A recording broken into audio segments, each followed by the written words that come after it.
What's up mga gamers? Ako nga pala si Jace Plays at welcome back dito sa aking Minecraft episode natin dito sa Korocraft. So shoutout na muna dito, no?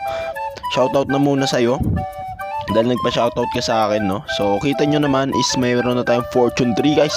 So meron na tayong pickaxe sa Fortune 3 dahil gumawa kasi kami ni Binson ng offline guys, betawag doon, offline spawner na XP farm, no? So tara guys, magsimula na tayo, no? Let's go. So may gagawin tayo ngayong araw na to, guys. Actually mag-uumaga pa lang. Madaling araw ako nagre-record, ganun ako katindi, boy. So nasabi ko na nga pala na meron tayong guys, no? So fortune pickaxe, no, na malupet, boy. Efficiency 4 na yan, boy. Mas palulupitin pa natin yan, boy. Gagawin natin yung efficiency 5. Ito guys, oh, i-disenchant natin. And then gagawin nating efficiency 5. Efficiency 4 plus efficiency 4 equals efficiency 5. So tara guys, pupunta tayo doon sa spawner na XP farm na ginawa namin ni Binson, no? So tara guys, let's go. So guys, dito lang talaga yung nag-iisang daan sa may pababa dito sa may kuweba, no? Kasi di pa namin nagagawa ng guys, yung tutulak sa'yo pataas, yung kailangan mo ng soul sand, no? Sa tubig, tas tutulak sa'yo pataas, tas tatalong ka na lang pababa. So di pa namin nagagawa yun kasi nga wala kaming soul sand, kaya di namin ginawa yun. Kaya dito muna tayo dadaan, no? Habang wala pa tayong progress dito sa may natin, no? XP farm. Eto na boy, malapit na nga tayo dun sa aming XP farm, no? Anong ating XP farm namin to, guys? So ang may-ari talaga nito is si Binson, no? And tinulungan ko lang siya gumawa nito. So punta tayo dito. So ito guys, no, hindi namin masyado maayos yan kasi nasa bedrock na, no? And ito guys, so dito ka lang hihinto. And may sasabihin ako sa inyo guys tungkol sa spawner na to. Pwede ka mag-AFK dito, boy. Ang lupit na ito. So i-activate mo lang tong ganyan, no? Boom! Tapos tatayo ka lang dito, boy. Tapos kusa na silang mamamatay. Tapos ibabato nila sa iyo yung XP nila, boy. O, kita nyo? O diba? Auto kill yan, boy. Ganyan kami kalupit dito sa Korocraft. Kaya ngayon naman guys is magpapa level 30 muna tayo, no? And babalik na lang ako if level 30 na ako, no? So guys, we'll be right back. A few moments later. Eto guys, ako'y pauwi na nga ng aking kabayan, no? Dahil mag-e-enchant na tayo, boy. So kita nyo man, level 30 na tayo, boy. So hindi, iniskip ko na lang yung pag-akyat ko, no? Kasi baka mabagot lang kayo sa panonood sa pag-akyat ko, guys. Gano'n kagaling, guys. Advance ako mag-isip. Eto na boy, no, disenchant na natin and then i-enchant pa natin ito ng isa pa, boy. Ito na magiging pinakamalupit na pickaxe sa buong mundo. Ito na efficiency 2, unbreaking 3, boy, level 30, no. Susugal na tayo dito, boy. Oh my goodness, bigyan mo ako ng efficiency 4. Eto na boy, efficiency 4.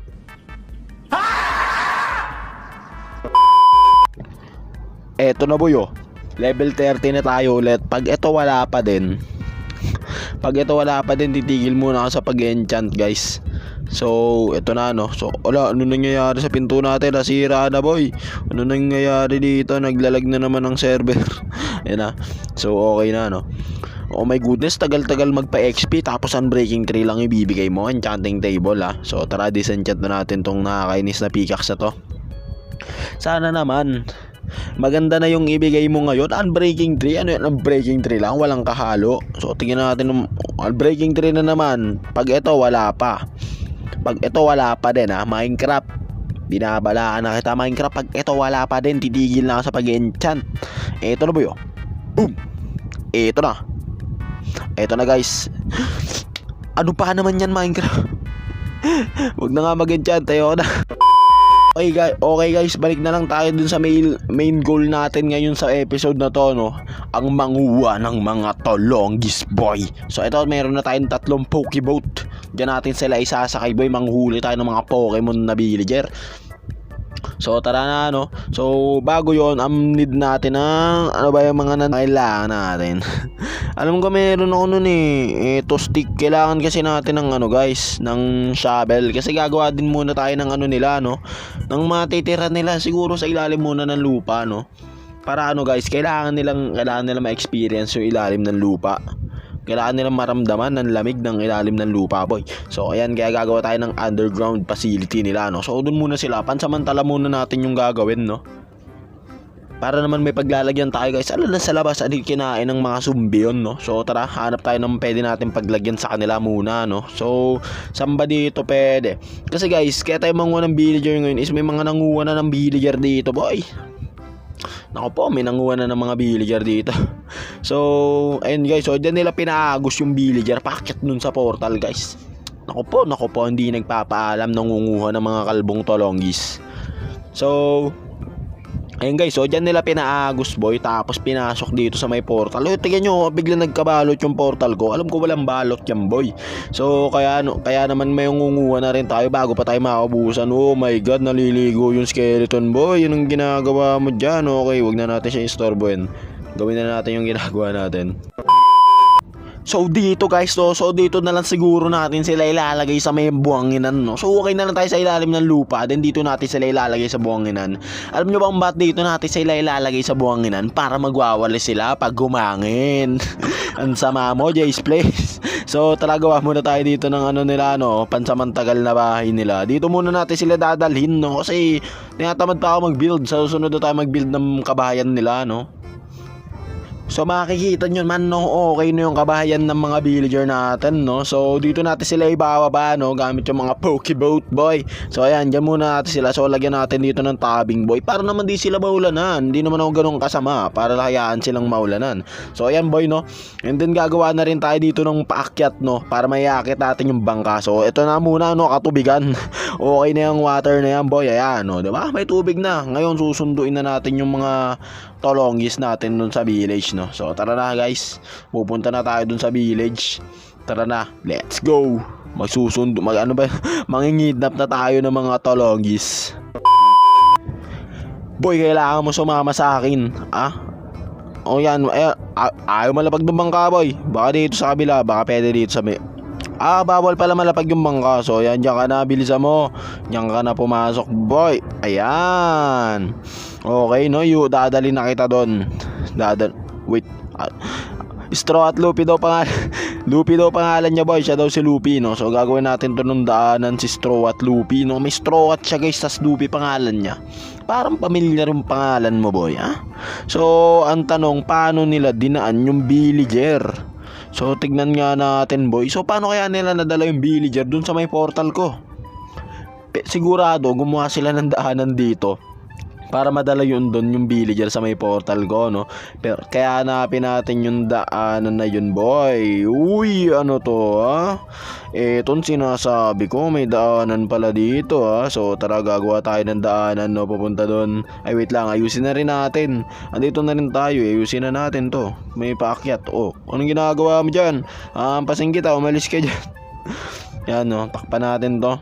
Tapos lagyan natin isa pang tubig to. Kunin natin to boy, kasi hindi naman mahalaga yun. O ayan, o, diba? Okay na, makakakita tayo dyan. O tara, gawan na natin ng daanan yung ating tolonggis.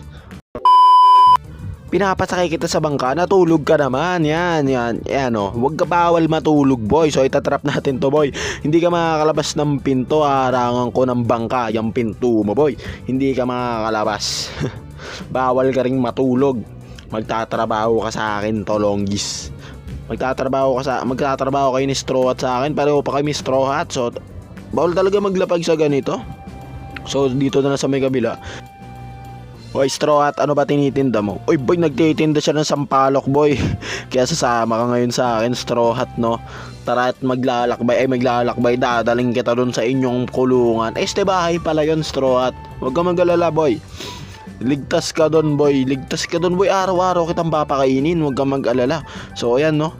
Ay, di pala makakadaan si Straw Hat dito, no. Wait lang, gawin muna natin ang daanan dito si Straw Hat boy, kasi mahalagang pinire-respeto natin ang hari ng mga villager. Straw Hat ano yan guys, Straw Hat Luffy na villager boy. So gawan lang natin ang daanan dito, no. Sana naman kasya na dito si Straw Hat boy. Eto na boy, malapit na tayo. Konting taste na lang, Straw Hat. Eto na, oh. Ayan na boy, ayan na, may daanan na, diretso na to sa tubig. Tara na Straw Hat, let's go. Dito guys, no, gumawa pa nga pala ako ng isa pang daanan dito guys, no. Ayan, no, dito sa may kabila. Kasi guys, hindi tayo makakat dito, madamo tayo magpaket nya, no. Napakadamot, kaya ngayon gumawa na lang ako ng sarili kong daanan boy. Eto, no, akit na natin si Straw Hat dito boy. Yan na, straw hat. Contentista lang. Contentista lang madadala na kita dun, boy. Guys, eto na, no, dala-dala ko na nga si straw hat, no, at nandito na kami dito sa kanilang base.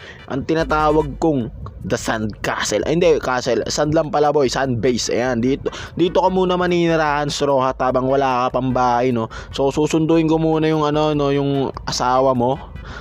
And ano ba tawag doon? Basta susunduin ko muna asawa mo, straw hat. So, tatakpan muna kita dito, no. Baka makain ka na zombie, delikado na, boy. Ayan, so, yan. Siguro naman wala nang makapasok dyan, no? So, tara, tatawagan ko na yung asawa ni straw hat, no? Si straw hat din. So, tatawagan ko na, guys, para pumunta na dito. Uy, ano yung boy? May tumatawag sa telepono. Ah, ano? Yung asawa ni straw hat? Ah, OTW ka na. Sige, hindi. Nandito ka na. Asan ka? Nasa kanan ko. Wait lang, titig. Ay, oo nga, boy. Nandito na nga siya, boy. Saktong-sakto. Di na ako pinahirapan. Pwede ba ilayo mo sa akin to? Ayoko makita ito. Maita ulo ko. Ito na, boy, no? So, ayan. Gawin natin sila ng maayos na ano dito, no? Ang sikip naman nito masyado, guys. Mukhang di Hindi, lapagan natin ang bed tray natin. Pero luwagan muna natin, no? Para naman malapagan natin ang ayos. Ang hindi naman pwede yung kasi may mga maglalakad na mga batang maliliit dyan, boy. Kapag naging mag-asawa na sila straw hat, no? So, kailangan nilang maluwag na lugar para naman guys, maayos. Lalapag tayo dito ng kama, boy. Ayan na, boy, may kama na, no? So, wait lang. Yung isa pang kama. So, ano ba yan? Ano ba yan? May nananakit? O may shokoy, boy. Huwag uyuwing mong patayin. Muntik na, boy. Muntik na, boy. Gabi na pala. Wait lang, tulog muna ako. Muntik na makakain yung asawa ni straw hat, boy. Buti na lang at mabilis tayo, boy. So fast. So, eto na nga, guys. Dito, lapag na natin tong bed dito. Ayan na, di ba? Dalawa na, boy. Okay na, boy. So, ayan nga. And, may gutis. Daming kalaban dito. Di ba? Lalapit pa lang ako. Namatay na sila. Ganun ako kabaho. Wow naman! So siguro dito ko na lang muna tatapusin tong episode na to, no? Maraming salamat sa panonood at sana nag-enjoy kayo. At kung nag-enjoy nga kayo, huwag niyong kalimutang mag-like, comment, and subscribe. So, kita-kits tayo sa next na video, guys, no? So, yun lang. Bye-bye!